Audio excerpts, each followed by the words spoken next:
Halo para pembelajar, jumpa dengan saya Dionisius Rendika dalam Belajar Bahasa.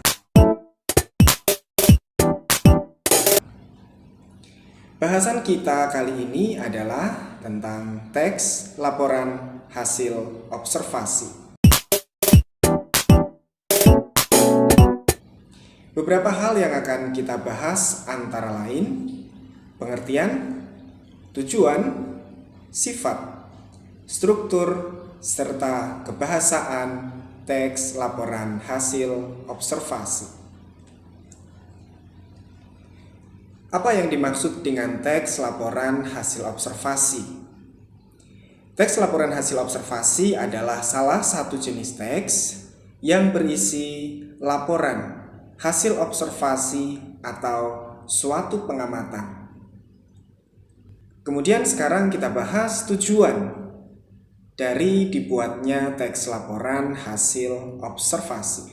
Teks laporan hasil observasi bertujuan untuk melaporkan hasil observasi atau suatu pengamatan secara sistematis dan objektif. Bagaimana dengan sifat-sifat teks laporan hasil observasi? Berbeda dengan jenis teks-teks lain, teks laporan hasil observasi memiliki sifat-sifat khusus, yaitu pertama, bersifat informatif. Artinya, teks laporan hasil observasi itu harus mampu menerangkan, memberi informasi atau menginformasikan hasil observasi atau pengamatan kepada para pembaca. Sifat berikutnya adalah komunikatif. Yang dimaksud dengan komunikatif artinya teks laporan hasil observasi harus mampu dipahami dan dimengerti secara mudah oleh para pembaca. Selanjutnya, sifat teks laporan hasil observasi adalah objektif. Yang dimaksud dengan objektif di sini artinya teks laporan hasil observasi harus ditulis berdasarkan keadaan yang sebenarnya atau berdasarkan realita yang terjadi pada saat observasi atau pengamatan tersebut berlangsung. Bagaimana dengan struktur teks laporan hasil observasi? Secara umum, teks laporan hasil observasi memiliki struktur sebagai berikut. Yang pertama, pernyataan umum atau klasifikasi. Yang kedua, deskripsi bagian, dan yang ketiga adalah deskripsi manfaat. Mari kita bahas satu persatu. Pernyataan umum dalam teks laporan hasil observasi adalah bagian yang berisi pembuka atau pengantar hal yang akan disampaikan. Pada bagian ini berisi hal-hal umum tentang objek yang akan dikaji serta penjelasan secara garis besar pemahaman tentang hal tersebut. Pernyataan umum biasanya disajikan dalam kalimat definisi. Kalimat definisi seringkali menggunakan konjungsi. Misal, adalah, ialah, yakni, merupakan, dan yaitu. Kita masuk ke bagian kedua, yaitu deskripsi bagian. Deskripsi bagian berisi penjelasan detail mengenai objek atau bagian-bagiannya.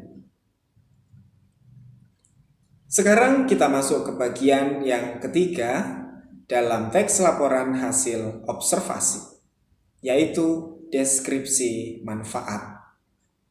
Deskripsi manfaat menunjukkan bahwa Setiap objek yang diamati atau diobservasi memiliki manfaat atau fungsi dalam kehidupan. Selanjutnya kita akan masuk ke kebahasaan teks laporan hasil observasi.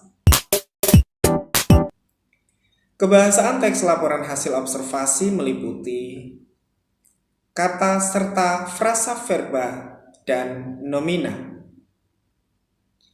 Karena teks laporan hasil observasi ditulis berdasarkan pengamatan atau observasi, maka teks laporan hasil observasi akan menggunakan kata-kata verba atau bentuk kata kerja, serta kata nomina atau kata-kata benda.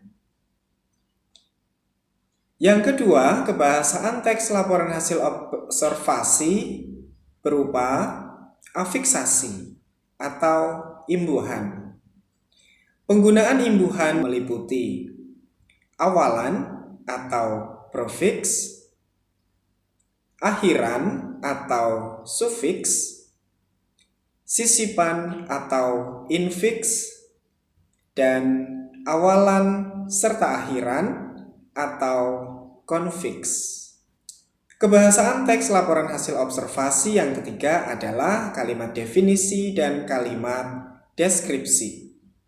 Kalimat definisi, seperti yang sudah dibahas di awal, adalah kalimat yang menyatakan definisi atau pengertian.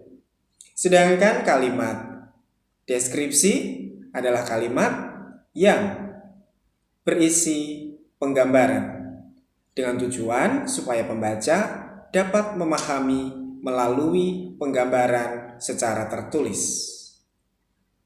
Bagian yang keempat dalam teks laporan hasil observasi adalah kalimat simpleks dan kalimat kompleks. Atau dengan kata lain, penggunaan kalimat tunggal serta kalimat majemuk.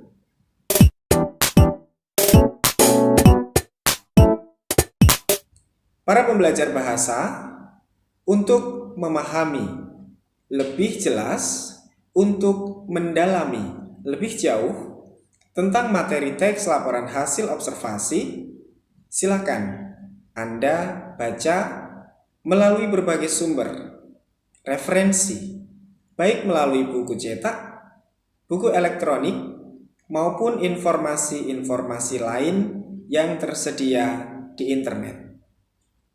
Sekian bahasan kita kali ini tentang teks laporan hasil observasi. Semoga bermanfaat dan selamat belajar.